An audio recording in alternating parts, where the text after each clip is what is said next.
अमित केसरकर. वनरक्षक भरतीची सगळे अपडेट मी तुम्हाला देत आलेलो आहे. त्याचबरोबर आजची माहिती आहे की वनरक्षकची जी कोल्हापूरची भरती आहे, त्याचबरोबर मेरिट किती जाणार आहे, कोणत्या कोणत्या जिल्ह्याचं सर्वांचं मेरिट मी तुम्हाला सांगितलेलं आहे. त्याच पद्धतीनं आता कोल्हापूर जिल्ह्याचं जे वरवर्त आहे त्याची कागदपत्र व्हेरिफिकेशन च्या शेवटच्या टप्प्यात आलेले सर्व विद्यार्थी, त्याचबरोबर तुमचं मेडिकल सर्टिफिकेट त्या ठिकाणी कोणत्या लागणार आहे, त्याचबरोबर तुमचं फिजिकल कोणत्या तारखेला येईल, ही सगळी माहिती सांगणार आहे. व्हिडिओ शेवटपर्यंत बघा जेणेकरून तुम्हाला खरी माहिती कळेल आणि ग्राउंड कुठं होणार आहे हेही मी तुम्हाला शेवटला सांगणार आहे. त्यामुळं व्हिडिओ शेवटपर्यंत बघा. माझ्या चॅनलवर नवीन असेल तर चॅनलला सबस्क्राईब करून ठेवा, बेल आयकॉनला क्लिक करा आणि ऑलवर क्लिक करा, म्हणजे जेणेकरून तुम्हाला सर्व माझे व्हिडिओ भेटून जातील. आता मी कालच एक व्हिडिओ टाकला होता जे एका विद्यार्थ्यानं शिर्डीतून येऊन या ठिकाणी डेमो दिला होता.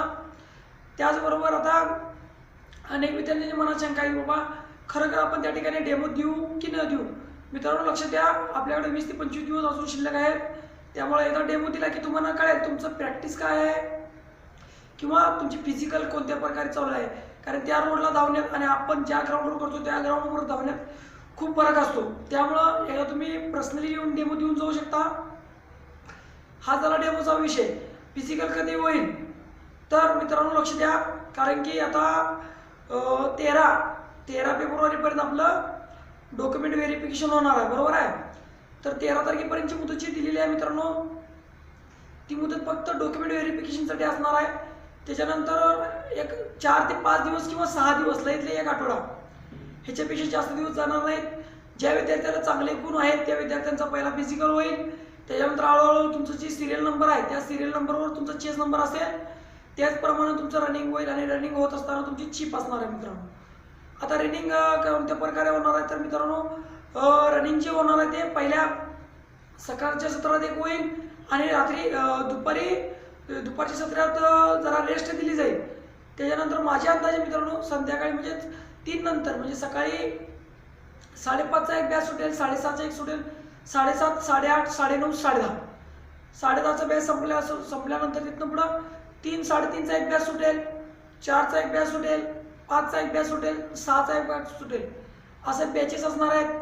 त्या बॅचेसमध्ये किती विद्यार्थी आहेत किंवा कोणते विद्यार्थी आहेत हे सगळं डिटेल्स तुम्हाला लवकरात लवकर भेटून जाईल. एक 14 फेब्रुवारी किंवा 15 फेब्रुवारीमध्ये तुम्हाला तुमच्या ईमेलवर तुम्हाला मेसेज येईल.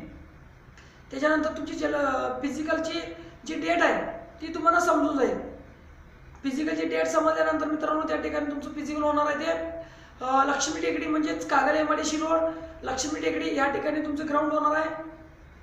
त्या ग्राउंडवर आल्यानंतर तुम्हाला मित्रांनो ग्राउंडची जर माहिती द्यायची समजला तर पहिले 1 किलोमीटर जे आहे ते सरळ आहे. तिथून पुढे एक 400 ते 500 मीटर तुमचं जरासा चढ आहे. लय काही चढ नाही मित्रांनो, जरासा चढ आहे. कारण की जाताना जर तेवढा चढ लागला तर येताना तेवढी उत्तरी लागणार आहे मित्रांनो. त्याच्यानंतर एक 900 मीटर सरळ असणार आहे. परत येताना तुमचं 900 मीटर सरळ असणार आहे आणि परत तुमचं 600 मीटर उत्तरती असणार आहे. परत सरळ 1 किलोमीटर असणार. असं तुमचा टोटली 5 किलोमीटर रूट असणार आहे. ते रूट झाल्यानंतर तुम्हाला समजेल की आपलं टायमिंग काय पडणार आहे. तर मित्रांनो त्या ठिकाणी फिजिकलसाठी 5 किलोमीटर मारणं सोपं पण नाही आहे आणि अवघड पण नाही आहे. तुमच्या वर्कआउटवर आहे मित्रांनो. तुम्ही जर वर्कआउट चांगला केला असाल, फिजिकली चांगलं फिट असाल आणि 3 ते 4 महिने जर वर्कआउट तुम्ही कंटिन्यू करत असाल तर तुमचं चांगलं टायमिंग पडणार आहे.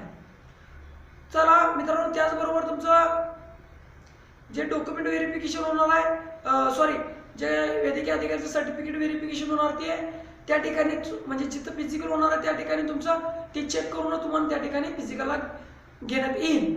माझा हा व्हिडिओ कसा वाटला हे सांगण्यासाठी मला लाईक करा, शेअर करा, सबस्क्राईब करायला विसरू नका, जेणेकरून तुमचे माझे नवीन व्हिडिओ तुम्हाला भेटून जातील. जय हिंद, जय महाराष्ट्र.